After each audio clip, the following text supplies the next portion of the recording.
I think it's going to divide the time of our senators, and those who are involved yung prosecution team. So, some members of the House of Representatives. Posibleng maapektuhan ang priority legislation o mga prioridad na panukalang batas ng administrasyon kung matutuloy ang impeachment trial kay Vice President Sara Duterte. Ayon sa political analyst at professor ng University of Santo Tomas na si Dennis Coronacion, mahati ang oras ng mga mambabatas sa pagtutok sa impeachment laban sa Vice Presidente. Definitely going to consume a lot of their time every day, except probably on weekends, para dito sa impeachment trial na to.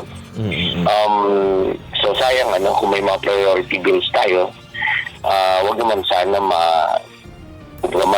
medyo maapektuhan. Baka bumagal pa lalo yung legislative process dahil hati yung oras ng ating mga senador.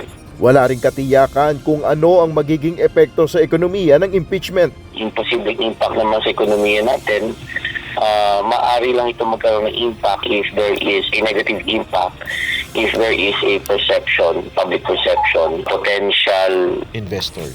Investors sa Pilipinas.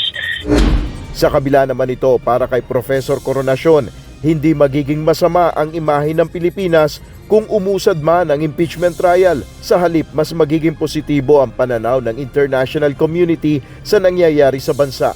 I think that's going to create a positive image for our country kasi ano ba yung mukhang may ipopromote natin by pursuing the impeachment trial. Number one, yung accountability of our public officials. Ibig sabihin, we do not tolerate any corrupt practices of our government officials.